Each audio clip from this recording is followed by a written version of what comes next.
தமிழக அரசியலில் அரை நூற்றாண்டுக்கும் மேலாக ஆதிக்கம் செலுத்தி வந்த திமுக, அதிமுகவுக்கு மத்தியில் புதிதாக ஆட்சி பொறுப்பேற்றிருக்கிறது தாவேக அரசு. முதல்வர் ஜோசப் விஜய் தலைமையிலான அரசு இன்றுடன் 100 நாட்களை நிறைவு செய்கிறது. இந்த 100 நாட்களில் அரசு கடந்த பாதை வெற்றி பயணமா, வெற்று பயணமா? ஆட்சியின் முக்கிய நடவடிக்கைகள் மற்றும் விமர்சனங்கள் குறித்து இந்த தொகுப்பில் விரிவாக பார்க்கலாம். தமிழக அரசியலில் அரை நூற்றாண்டுக்கும் மேலாக திமுகவும் அதிமுகவும் மாறி மாறி ஆட்சி செய்து வந்த நிலையில் 2½ வயது அரசியல் கட்சியாக உருவெடுத்த தாவேக இந்த இரு கட்சிகளின் ஆதிக்கத்துக்கு மத்தியில் ஆட்சி பொறுப்பேற்றது. மே 10ஆம் தேதி முதல்வராக பதவியேற்ற ஜோசப் விஜய் முதல் நாளிலேயே 3 முக்கிய கோப்புகளில் கையெழுத்திட்டார்.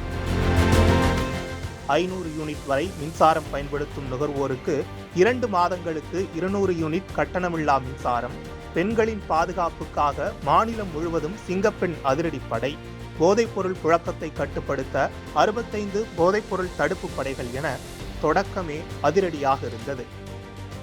அடுத்தடுத்து பல்வேறு அறிவிப்புகளும் செயல்பாடுகளும் வெளியாகின. கல்வி நிறுவனங்கள் மற்றும் வழிபாட்டு தலங்கள் அருகே செயல்பட்ட 717 டாஸ்மாக் மதுக்கடைகள் மூடப்பட்டன.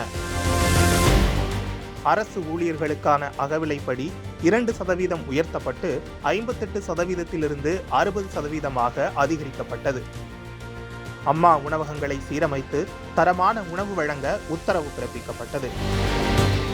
குறு விவசாயிகள் பெற்ற 50,000 ரூபாய் வரையிலான பயிர்க்கடன்களை தள்ளுபடி செய்ய நடவடிக்கை என அடுத்தடுத்த அறிவிப்புகள் வெளியாகின.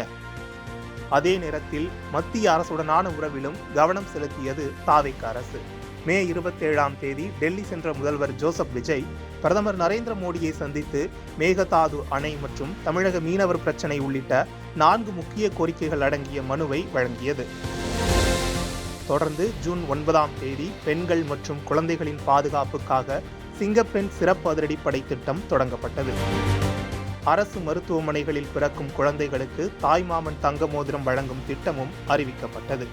இதற்கிடையே கடந்த 5ஆம் தேதி தாக்கல் செய்யப்பட்ட பட்ஜெட்டில் பல்வேறு புதிய அறிவிப்புகள் இடம்பெற்றன. திருமணமாகும் பெண்களுக்கு 8 கிராம் தங்க நாணயம் மற்றும் பட்டுப்புடவை, குடிசை வீடுகளுக்கு பதிலாக 70,000 காங்கிரீட் வீடுகள், +1 மாணவர்களுக்கு நவீன சைக்கிள்கள், அரசு கல்லூரி மாணவர்களுக்கு இலவச மடிக்கணினி என பல்வேறு திட்டங்கள் அறிவிக்கப்பட்டன. தேர்தல் அறிக்கையில் அளித்த வாக்குறுதிகளில் 125 பட்ஜெட்டில் இடம்பெற்றதாக நிதியமைச்சர் மரிய வில்சன் தெரிவித்தார். அதே நேரத்தில் பெரிய அளவில் பேசப்படாமல் தொழில்துறையிலும் முதலீடுகள் ஈர்க்கப்பட்டதாக அரசு தரப்பு கூறுகிறது. 100 நாட்களில் 104 புரிந்துணர்வு ஒப்பந்தங்கள் மூலம் 1,21,788 பேருக்கு வேலைவாய்ப்பு கிடைக்கும் வகையில் 1,02,514 கோடி ரூபாய் முதலீடுகள் ஈர்க்கப்பட்டுள்ளதாக தெரிவிக்கப்பட்டுள்ளது. மேலும் இந்த முதலீடுகள் 23 மாவட்டங்களுக்கு பரவலாக்கப்பட்டுள்ளதாகவும் ராமநாதபுரத்தில் முதல் முறையாக தொழில் நிறுவனம் அமைய உள்ளதாகவும் கூறப்படுகிறது.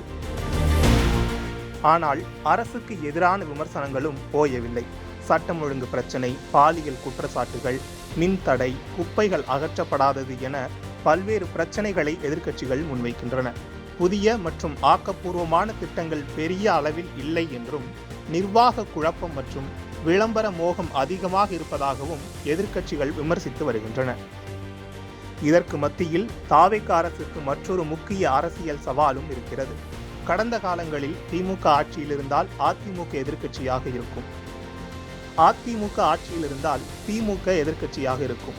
ஆனால் தற்போது தாவேக ஆட்சிக்கு வந்துள்ள நிலையில் திமுகவும் அதிமுகவும் எதிர்க்கட்சிகளாக களத்தில் நிற்கின்றன.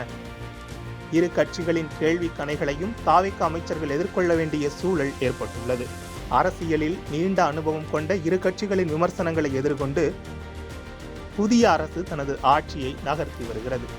மொத்தத்தில் அறிவிப்புகள், நலத்திட்டங்கள், முதலீடுகள் என ஆட்சியின் முதல் 100 நாட்களில் பல்வேறு நடவடிக்கைகள் மேற்கொள்ளப்பட்டிருந்தாலும் சட்டம் ஒழுங்கு உள்ளிட்ட விவகாரங்களில் எழும் விமர்சனங்கள் தொடர்கின்றன. வெற்றி பயணமா, வெற்று பயணமா என்ற கேள்விக்கு ஆட்சியின் அடுத்தடுத்த காலகட்ட செயல்பாடுகளே முழுமையான பதிலை சொல்லும்.